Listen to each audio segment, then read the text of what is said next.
Selamat pagi, apa kabar Anda pemirsa? Berjumpa kembali dalam Berita Mataram hari ini. Sejumlah informasi penting dan menarik lainnya telah kami siapkan untuk Anda, dan berikut diantaranya. Diguyur hujan deras, sejumlah tiang di Lombok Timur roboh hingga memutus aliran listrik di sejumlah wilayah.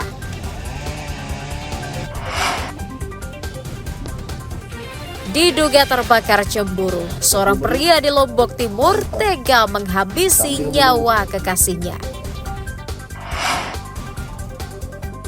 Manfaatkan lahan sempit di rumahnya, seorang pemuda di Lombok Tengah sukses membudidaya sayuran hidroponik dengan omset jutaan rupiah. Bersama saya Listia Widya, inilah Berita Mataram selengkapnya. Jalan Sukamulya, Sejumlah tiang listrik di Jalan Raya Sukamulya, Kabupaten Lombok Timur roboh usai kawasan tersebut diguyur hujan deras pada Rabu sore. Robohnya tiang listrik diduga karena kondisi tanah yang labil kemudian ambles setelah diguyur hujan terus-menerus. Peristiwa itu menyebabkan terjadinya pemadaman listrik di sejumlah wilayah untuk sementara.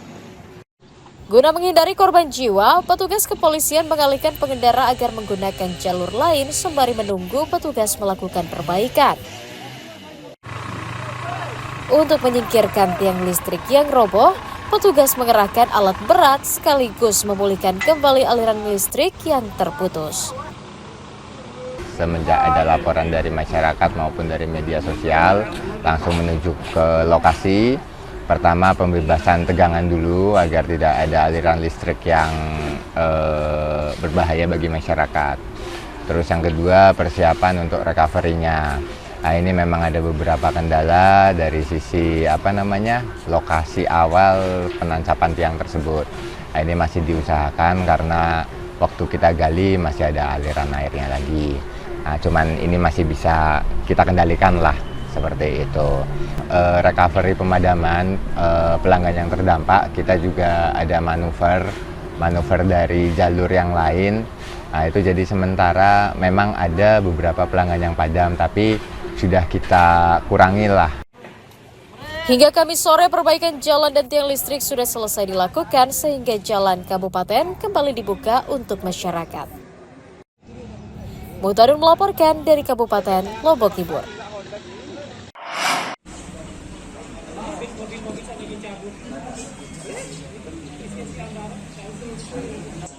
Sejumlah fasilitas pendukung bagi penyelenggara pemilu di Kabupaten Lombok Barat ditarik pemerintah sebagai dampak efisiensi anggaran. Penarikan itu berlaku mulai tahun 2025 bagi KPU dan Bawaslu seiring usainya penyelenggaraan pemilihan kepala daerah pada November tahun 2024 lalu. Fasilitas yang ditarik diantaranya sepeda motor, mobil operasional, dan komputer kantor. Penyelenggara juga diminta melakukan efisiensi anggaran lain seperti listrik dan kebutuhan lainnya hingga 50%. Selain karena alasan efisiensi, penarikan tersebut juga sesuai dengan kesepakatan perjanjian sewa antara pihak ketiga dengan penyelenggara pemilu. Saat ini KPU Kabupaten masih menyelesaikan laporan pertanggungjawaban serta melakukan evaluasi kinerja pilkada ke KPU Pusat. Kan tadi sudah dijelaskan terkait dengan efisiensi bahwa sebetulnya pengajuan anggaran pilkada 2024 itu mengacu pada kebutuhan perhitungan pemilihan atau pilkada tahun 2018, sehingga ketemu angka di berapa tadi ya, pengajuannya 60 sekian kan dasar awalnya. Kami sudah mendapatkan surat dari Bawaslu RI terkait dengan efisiensi anggaran bahwa di Bawaslu Lombok Barat khususnya kami terhadap fasilitas-fasilitas operasional itu kemudian akan dibatasi sesuai dengan efisiensi anggaran yang sudah ditetapkan oleh pemerintah kita, pemerintah Republik Indonesia, dan implikasinya kepada kami di Bawaslu Kabupaten Lombok Barat, fasilitas operasional dan lain sebagainya itu akan kemudian dikembalikan kepada penganggarannya kepada provinsi maupun ke RI. KPU dan Bawaslu tetap diharapkan dapat bekerja secara profesional di tengah efisiensi anggaran yang dilakukan pemerintah pusat. Hairul Amri melaporkan dari Kabupaten Lombok Barat.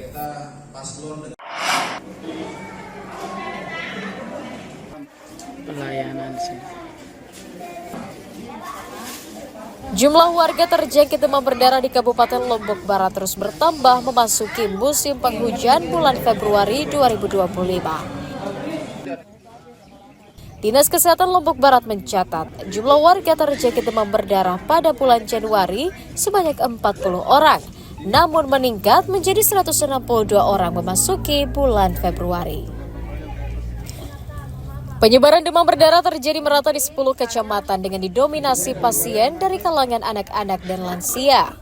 Minimnya kesadaran masyarakat untuk membasmi sarang nyamuk demam berdarah seperti membiarkan genangan air bersih diduga memicu bertambahnya kasus demam berdarah di musim penghujan saat ini. Oh iya dah. Sudah cabut sudah lama dan tidak ada peningkatan kasus yang terlalu mencolok, masih dalam batas normal yang belum mengindikasikan KLB. Kita sangat berupaya untuk jangan sampai terjadi KLB.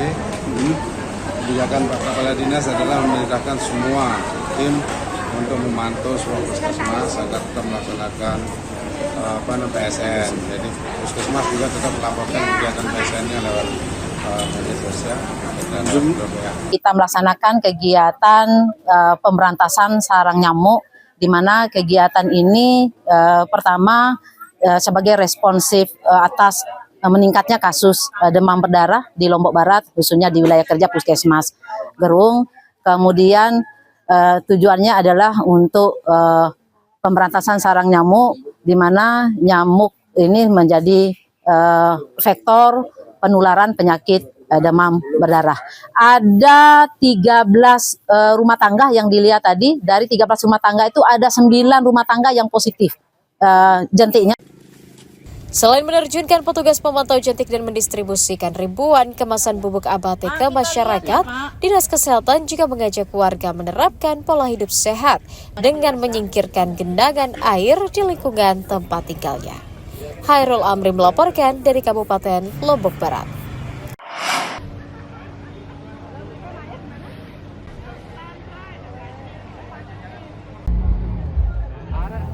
Pemerintah Kabupaten Lombok Tengah mengerahkan ribuan aparatur sipil negara untuk membersihkan sampah di sejumlah wilayah untuk mencegah penularan penyakit demam berdarah di musim pancaroba. Bersih-bersih salah satunya digelar di alun-alun Tastura, Kota Praia, yang menjadi ikon kota kabupaten dan lokasi favorit berkumpul masyarakat. Kegiatan itu dipimpin langsung Bupati Lombok Tengah, lalu Fatul Bahri, sekaligus untuk menindaklanjuti laporan masyarakat tentang taman kota yang kumuh karena dipenuhi sampah. Selain mengajak masyarakat peduli kebersihan lingkungan untuk mencegah penyakit, gerakan itu juga untuk memperingati Hari Peduli Sampah tingkat nasional setiap bulan Februari. Karena memang tiap malam banyak orang datang ke sini, maka ini harus namun dihimbau kepada seluruh pedagang dan para pembeli untuk memperhatikan titik-titik penempatan sampah. Jangan ditempatkan di selokan-selokan ini menjadi numpuk dan akhirnya di musim hujan jintik-jintik penyakit malaria itu timbul dan ada. Nah ini yang menjadi perhatian kita. Di sisi lain DBD ini kan cukup meningkat ya, demam berdarah ini juga bagian dari kerja-kerja kita semua tentunya untuk melihat lebih dekat akan keadaan wilayah Kota Praia lebih dekat. Gerakan bersih-bersih sampah juga dilakukan pemerintah daerah untuk mengajak masyarakat peduli lingkungan serta menjaga kenyamanan wisatawan yang berkunjung di bumi Tatas Tuhu Tresna. Lukmanul Hakim melaporkan dari Kabupaten Lombok Tengah.